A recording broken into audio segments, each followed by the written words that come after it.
Ok, bon, alors salut YouTube, bienvenue sur la chaîne à la recherche de la vérité. Aujourd'hui, on va parler de la logique cachée de la vie. Et avant de parler de ce livre en particulier, ça on va en parler dans la prochaine vidéo, je vais te parler d'un problème récurrent, notamment un problème que je rencontre avec l'un de mes élèves actuellement. Et alors, faut savoir que c'est un adulte, qu'il est actuellement même chirurgien et qu'il est en reconversion professionnelle, d'accord. Il est chirurgien, alors je ne sais pas exactement quel âge il a, mais il doit avoir une trentaine d'années, donc c'est pas un gamin, d'accord. En tout cas, pas sur le papier.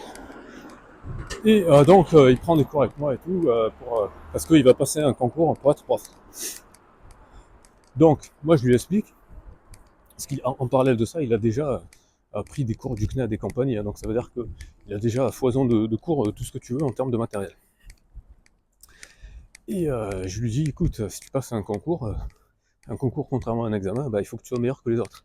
Donc la meilleure chose que je te recommande de faire, quand tu t'entraînes comme ça en solo, alors qu'il y en a, ils vont dans des instituts, etc., c'est de travailler directement sur des sujets de concours, parce que tu as ce qu'on appelle les rapports de jury. Les rapports de jury, ça donne toutes les statistiques sur quelles sont les questions qui ont été les mieux réussies, les moins réussies, etc., etc., plus l'analyse des gens qui font partie du jury, justement, c'est-à-dire les gens qui sélectionnent, qui choisissent qui va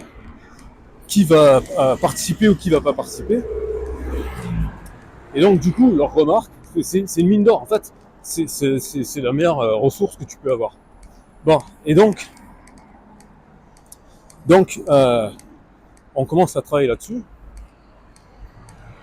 Et en fait, déjà, premièrement, pendant les séances, il n'est pas très actif, hein, il est même totalement inactif. C'est presque s'il n'est pas en train de roupiller pendant les séances. Et quand je lui demande une séance sur l'autre s'il a repris les choses, il les a pas reprises. Et là, il me fait le coup classique que font les élèves paresseux, c'est ouais, mais en fait, est-ce que, euh, est-ce que je pourrais avoir des supports de cours supplémentaires, etc. Et donc, il est comme ça, il croit que le fait, par exemple, d'acheter plein de livres, d'acheter plein de ressources, d'avoir plein de trucs, en fait, que le fait d'accumuler en fait des choses, il croit que c'est l'accumulation qui va rentrer dans son cerveau et qui va le faire agir. Ben non, en fait, c'est pas ça. C'est pas comme ça que ça marche, en fait. C'est pas, tu apprends pas le foot en regardant des vidéos de foot. Tu apprends le foot en faisant toi-même les exercices d'entraînement, en fait. C'est ça le truc. C'est que tu apprends pas le foot en étudiant le manuel des règles du foot. Non, tu apprends le foot en jouant au foot, en pratiquant. Voilà.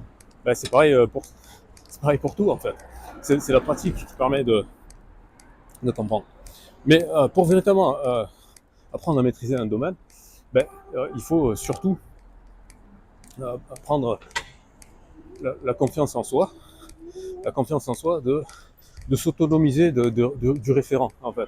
Parce qu'on est quand même une époque où on a accès à toute l'information qui a été produite par l'humanité, même toute l'information qui est produite chaque jour par l'humanité, qui est accessible comme ça sur Internet, en fait. Sur Internet, tu as plus de connaissances que n'importe quel être humain avec lequel tu pourrais interagir, en fait.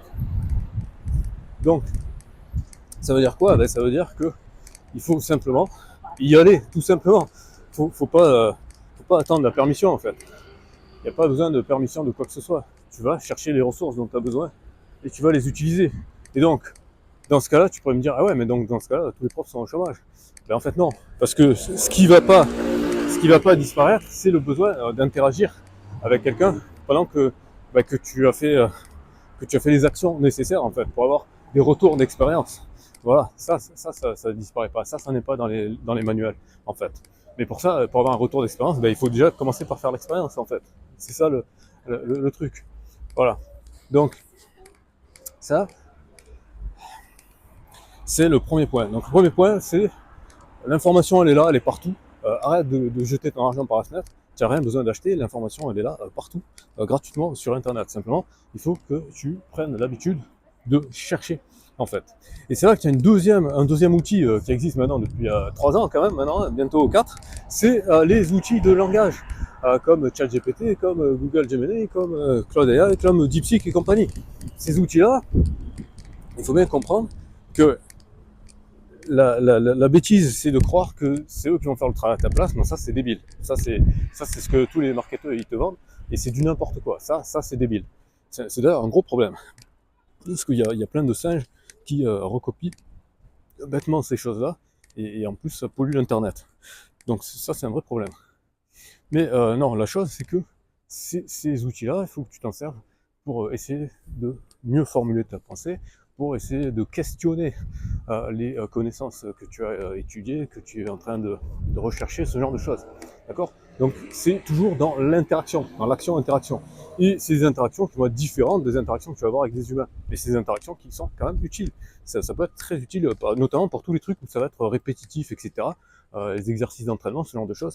Bah, ces outils-là, ils sont très performants pour ça, parce qu'ils peuvent répéter à l'infini sans jamais être barbés. Tu vois? Encore que ça, c'est pas tout à fait vrai, parce que en termes d'économie de ressources, s'il voit que tu refais tout le temps la même chose, il va essayer de... soit si c'est en version payante, ben, ils vont te faire raquer, et si c'est en version gratuite, ils vont un peu traîner des pieds, dire ouais, le serveur il a des problèmes, etc. Donc même les langages de modèles, ils cherchent quand même l'efficacité et économiser des ressources. Donc c'est important de garder ça à l'esprit. Voilà, bon, alors, on va se poser quelque part, et on va faire un peu de lecture. Bon, bah, c'est fini pour cette vidéo. Prochaine vidéo, je ferai la lecture.